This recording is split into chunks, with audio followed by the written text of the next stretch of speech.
kooku nilaar yëpp xam nañ ko donc au début ils étaient tous venus jàppale président Macky Sall parce que wóor nañ ne ñoom Abdoulaye Wade moo leen seen ennemi principal ñu jàppale ko mais il l'avait soutenu dans son programme à lui. mais major danañ d'accord quand même. li pour une visibilité politique.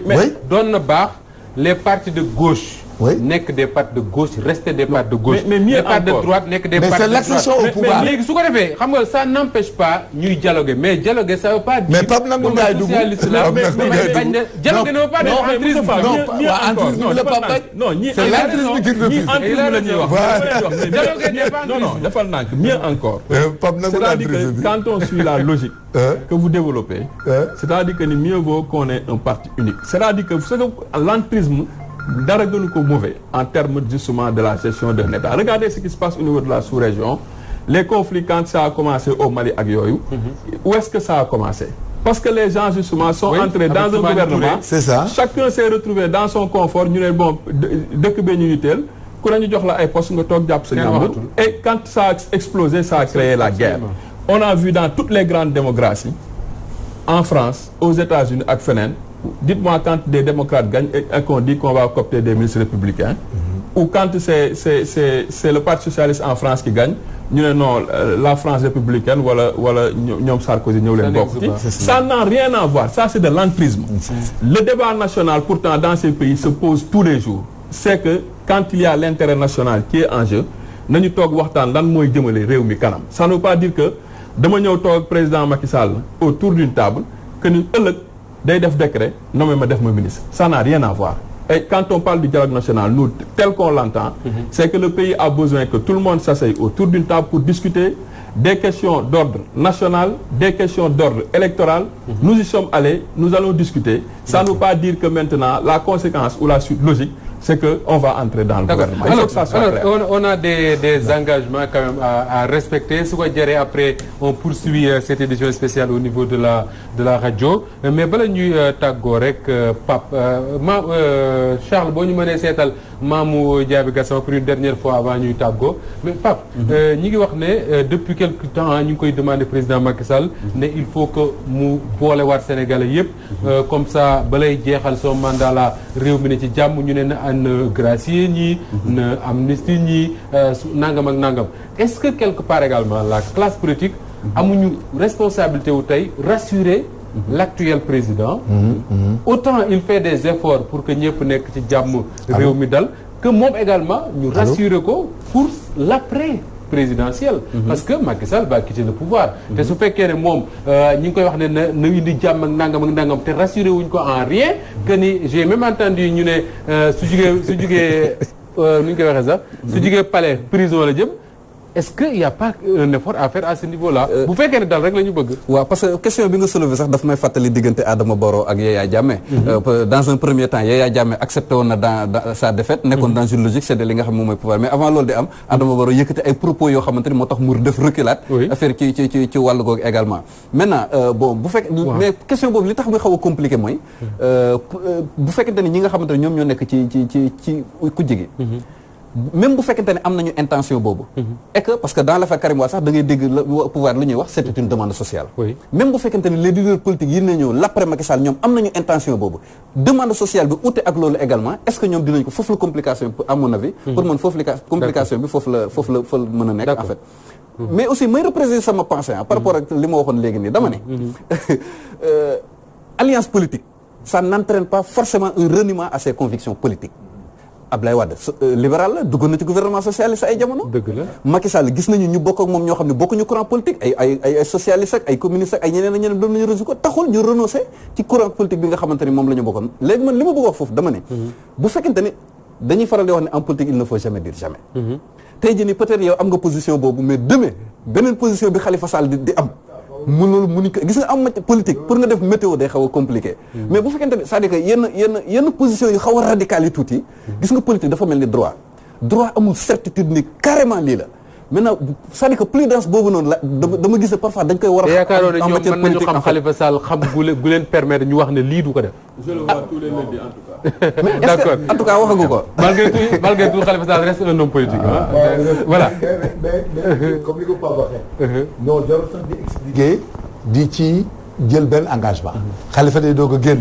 mais est-ce que major bala ñuy dem jëliwaat maamu parce que ñu ngi wax ne ñu ngi rond-point Colobane donc soreetuñ maison du parti ak Massalikul Jinaan alors bala ñuy dem ci maamu mu may ñu rek tuuti ñu ñëw ci moom major est-ce que yaakaaroo ne réew mi quand même bi Abdou Diouf demee Abdoulaye Wade remplacé ko ñu gis mu lancé ay audit am ay ñu jàpp ci waa PS ak ñu def prison et tout. Abdoulaye Wade dem Macky Sall remplacé ko ñu lancé cours de répression de l'enrichissement illicite jàpp Karim Wade def ci kaso bi tey bu njaay ak ñeneen déjà am na ñoo xam ne ñi ngi naan Macky Sall ak rakkam ak nangam nañu xam ne bu ñu fi jógee dinañ leen jaarale foofu major kañ wala nan la ñuy def pour que réew mi ñu bàyyi fayonte boobu cycle boobu ku remplacé rek defante est-ce que tey y a pas moyen de faire en sorte que dañuy départ waat ci beneen ligne ba ñu fàtte bàyyi fayonte bi quand même. c'est-à-dire fayonte bi ñu koy bàyyi Sénégal c'était bien. même si il te diront que c'est une demande sociale. Sénégal ñoom ñooy foyee seen bopp. xam nga lim ils ont une manie bu ñu am traditionnelle mooy la manie de l'hypocrisie. moo am Sénégal. xam nga Ingres y a quelqu'un qui s'appelait Ingres. guitariste la ba benn accordéon rek la am. gars yi tuddee ko le marron d'Ingres. mooy ñu ne waa ji boo ne xat gi damm na. terme boobu. français bu ñu koy définir il dit ça marron d'Ingres.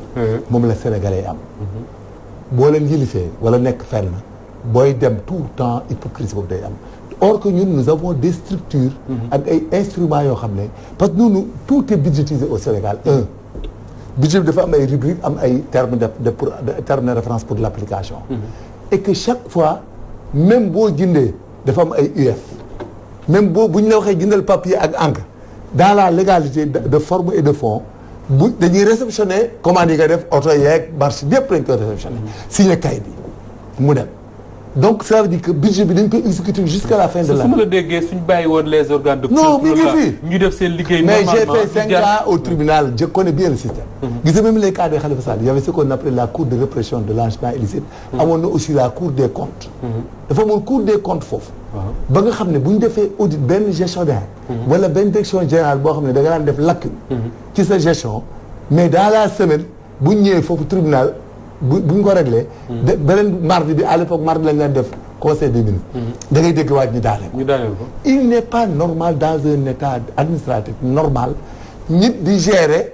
ba ñuy génn au pouvoir wala nit di génn.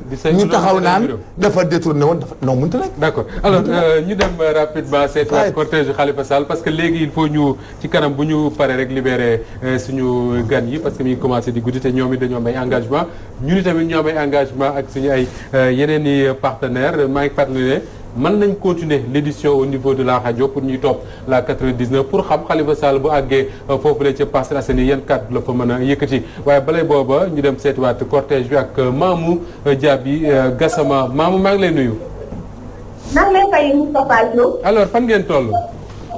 Moustapha comme li nga doon wax ak sànq wala kat yi sàkkee ndax ñu ngi nii di topp cortège bi di Khalifa Babacar Sall ngir rek suñu auditeurs yi spectateurs yi kenn ku nekk xam lu fi taw jamono jii. ndaxte looloo nekk liggéey wala faj ci ñoo ngi nii actuellement jege nañ lool Massalikul Jinaan di nekk rek dans 15 minutes incha allah danañ ko àgg. yoon daa xat rek ndax boo gisee ki di Khalifa Babacar Sall libéré nañ ko à 20h25 minutes. ci diiru ñaari waxtu jusqu'à 15h moom ñu àgg Massalikul Jinaan et normalement. diggante maison d'arrêt de Rebeuss ak Colobane. 40 minutes est-ce que mun nañ ko daw. léegi ñaari waxtu mun di ak Massalikul Jinaan mais jege nañ ko lool Moustapha Diop li ñu mën a wax actuellement. mun nañ ne jamono ji sa kenn waxatul Khalifa Babacar Sall mais actuellement Ahmadou Bamba moom la ñuy wax moom la ñuy remercier. militaires ñoo ngi daw talibé aussi ñoo lañu bokk ci affaire bi wan seen histoire. ndaxte ñu ngi ne xalifa yi fii di Cheikh Bamba boo ko liggéey. waaye tamit gis nañu actuellement militaire ak talibé kenn ku nekk ñu ngi daw gars yi ñu ngi daw ñàkk tooy xepp ñenn ñi def tànku neen pour wane rek joie ba nga xamante ne moom la ñuy dund jamono ji mun nañ ne tey Ndakaaru Njaay ñëpp kontaan nañu petit pour encore ñu ne kii Khalifa Babacar Sall am na doole fii ci Ndakaaru la nga xamante ne moom la gars yi doon wax ni otage politique la dafa ndam ni li nga xamante ne moom moo am tey jii firndeel na ko ndaxte gis nañ ne militaires yi ci génn mun nañ ne waa Ndakaaru ñëpp a génn commencé ko maison d'arrêt de Rebeuss Médina commune de Médina ñoo ba Fass ñoo ba Colobane ñoo ngi di toorooru ma naan léegi ñu àgg du ñàkk buñ fa àggee Moustapha dinañ jël ay militants. mën a wax ci micro Walfadjri mën a wax joie ba nga xamante ne moom lañu am actuellement ndaxte am nañ image yi ba pare mais dañoo bëgg a auditeurs yi mën a dégg militants yi lépp la nga xamante ne moom la ñuy dund jamono bii mbégte ba nga xamante ne moom lañu am ci libération ci Khalifa Babacar Sall ak libération ci di Yaya Bodian ak libération keneen ci tey mooy troisième. Mbaye Touré waaw Mbaye Touré ñoom ñett yi daal gis nañ ni ñëpp kontaan nañu ñëpp ñu ngi ne Bamba moom réew mi loolu lañ koy woy jamono ji joni ñooy woy waaye di si gën a koy di fuul bi ay xale góor lañu Moustapha Diop xale góor yi ñoo fi gën a bëri donte sax am na ay jigéen mais góor yi ñoo fi gën a bëri ñëpp gën nañ dem di teewu cortège di Khalifa Babacar Sall Maamu waaw non mais xale jigéen nag day jafe ci ñoom bëgg a jóge Rëbës topp cortège di dox noonu ba Colobane day metti defe naa xale yu góor yee ko gën a mën. waaw. day nekk ci sax comme li nga wax rek actuellement jigéen ñi ba dox ñoo ngi ci mais xale góor yi ñoo ci gën a bëri. Moustapha mu dañ ne ak lañ masale ko ci naan nii. waaw ñu bàyyi la nga continuer rek. waaw. ci kanam tuuti incha allah. déedéet maamu léegi man li ma bëggoon. mooy comme yegg nga Massalikul Jinaan ñu bàyyi la nga ànd ak Khalifa Sall ba xam day wàcc wala da ngeen ñu romb léegi su rombee ñu continuer. waaw d'accord aywa. loolu waaw ñoo ngi ni ci xool du ñàkk ni moom dina dugg ci duggee jumaa ji. ñu mun a rek danañ wax auditeurs yi ni Khalifa Babacar Sall dugg na ci biir Massalikul Jinaan. ah bon cortège bi day daw ndànk-ndànk. agsi na mais mais xam naa ne est-ce que agsi na mais wàccagul. wàccul oto d'accord wàccagul ci biir oto bi waaw wàccagul. léegi ñu mun tamit bu wàccee rek bu duggee Massalikul Jinaan. danañ wax ni Khalifa Babacar Sall wàcc na dugg na Massalikul Jinaan. maamu est-ce que maamu ci cortège ngeen ci cortège ngeen nekk mais est-ce que oto bi nga nekk di ngay séen Khalifa Sall bu baax. dafa gis ko actuellement day nekk ci lool. parce que moom dafa toog ci biir oto. dafa toog waaw. waaw dafa toog ñu ci biir oto bi. mais xam nañ daal ñu ngi topp oto bi. d'accord mais quand même su wàccee di nga ko séen fi nga ci position bi nga nekkee. waaw danañ ko séen bu baax. d'accord kon dinaa ñëwaat waaw dinaa ñëwaat ci yow léegi alors Pape comme da ngay dem boucle ji journal bi te mi ngi commencé di guddi 22h jot na ba tegal ay simili yu néew cortège bu jugee 20h25 la wax ne moom la Khalifa Sall génn prison ba 22h jot na léegi mu mat 2 heures de temps mënul àgg Colobane je crois que lii du woon lu pouvoir public yi prévoiroon quand même. waaw tout à fait. public prévoir ndaxte moom léegi mi ngi wax ci wàllu mbooloo mi daanaka bi mbooloo mi ko accompagné bi mu génnee kaso sax moo ëpp mbooloo mi nga xamante ne moom ñoo ko doon accompagné bi muy dem wuy ji convocation tribunal te loolu li ko war a du rek lenn lu dul maanaam ba mu nekkee ci kaso bi daf ci am yeneen kii massification boo xamante ne dafa juddole soppeem bi ak ñi nga xam ñoom ñoo ay militants dañu gën a dolleeku bi nga nekkee prison parce que comme ni ko ñenn ñi di fa waxee ndeysaan dem si yàlla si dem sax doon na ko wax maanaam kaso daal yoon la boo xam ne mooy yoon bi gën a jub pour dem président waaw kay mooy yoon bi gën a jub pour dem présidence ma ngoog mu mel ne kon mi ngi noonu la classe Ablaye Wade également su daan dem ba prison très souvent xëy na boobu ay ndaw lañ mais en tout cas ci image yu ñu gardé bu daan dem prison bu génnee tamit nii lay mel daanaka pouvoir daan fexe sax bu génnee bañ a toog ci réew mi daal di tukki dem France ak yooyu alors major journée bu mag la quand même bi ñu jàllee tijjiteeg Massalikul Jinaan vendredi ñu ne Sénégal journée bu mag a mag la dund deux chefs d'État kenn ki ak ki ko remplacé ay at ñu toog gisante wuñu nuyoo wuñu bis boobu ñu taxaw nuyoo ànd ba ñibbi ci seen kër ñenn ñi ne lu rafet la ñeneen ñi ne xëy na ay retrouvailles de façade la rek tey beneen acte ñu posé waat ko Khalifa Sall génn prison nga gis mbooloo mi ko topp mu mel ne même bu fekkee ne ci image lay yem rek xamuñu réalité ba ca biir lu rafet la quand même. et puis loolu yëpp xalif général des mourides la. parce que loo gis li ko yëngale ko am na ci loolu en tout cas non mais c'est lui donc boo xool lii moom sëñ Touba lañ ciy gërëm rek moom lañ ciy gërëm parce que lépp moom la parce que tey buñ tabaxutoon jumaa ji ba mu am baatin bi mu am ba sëñ bi ñëw fii toog fii ba am xelu gis ne lii mënta wéy mu woo leen boole ci lépp lu nit ñi di jàmbat ci réew bi mais ba président de la République am sens de l'écoute bi parce que après tout c'est un président de la République si on apprend dëggantalement qu'est-ce que c'est que l'autorité ak la gestion d'un État le management étatique parce que le management c'est défini par la possibilité de faire des ruptures difficiles mën nga def des ruptures difficiles sauvegarder sa intérêt protéger sa bopp ku la sikkal moo xam boo paree génn dem bitim réew toog di lekk on prendra jamais un président de la République ici donc loolu da ngay sant Sëñ Tuubaa bi nga xam ne moom moo fi def loo xam ne tënk na ci ruu yi ak doomi aadama yi bañ am discipline boo xam ne ñëpp muy président de la République ba ci lambda bi gën a tuuti mën na la wax loo xam ne sa njëriñ lay doon tey ak ëllëg nga def ko est-ce que finalement la plus grande leçon bi nga xam ne moom la waxuma sax la classe politique moom même la waa sénégalais yi war a tirer ci tukki bi Sëñ Mountakha Mbacké tukki si woon fii ci Ndakaaru mooy kàddu gi mu yëkkati ne président Macky Sall ak Abdoulaye Wade yàlla teraanga yi mu leen defalati natt bu mu leen tegati rek war ngeen am jom nangu. waaw parce que da leen defal lu mu defalul kenn. waaw président de la République koo xam ne yow. parce que bu la yàlla defalee teraanga. da nga war a nangu natt. voilà nit koo xam ne bu la Pape Ndiaye dóoree nga ne baal naa ko ndax yàlla. mais nit ñaa ngi fi jàng ba nekk ay professeur agrégé ak lu ne. oui fu ñu toll ñu ngi daw ci courant beeg ndox mi. ordonnance seen njaboot nit ñi di dundale. kër yi ñuy dëkk. wallaay waaye di fitna di daw suba ngoon ba wéddeeku. wallaay am na ñoo xam ne dañuy daw ba bu ñëpp seen kër sax seen jabar yi duñu leen mën a xool. te dañoo jàng ba dàq jàng Macky Sall dàq Ablaye Wade. mais donc loolu moo lay wan. li la yàlla defal ci teraanga. dafa leen bëgg a wax ne. ñoom yàlla pare na ci ñoom parce que dañ ne. président de la République boo gis. dafa am sirru ci garaatu yonent. savant boo gis. dafa am sirru ci wàll yi. waaw donc koo xam ne yow dem nga ba li la yàlla may. d'accord nañu sax ci sirru Seydina Mouhamed sallallahu alayhi wa sallam lañ la may. xaw na léegi man nii rek bu neexoon Macky Sall bala may génn nii léegi rek. bala nga may gisati ñaan audience. c'est lu leer. waaw léegi xam nga loolu ku ko yàlla may. kon neexoon kay bu liggéey ma Pape Ndiaye soxlaa day woo sama secrétaire. voilà léegi nag loolu moo tax da leen di delloo si. xam nga ni ñun dañoo zaahiri xam nga ñun luñ gëm. mbub mu rafet.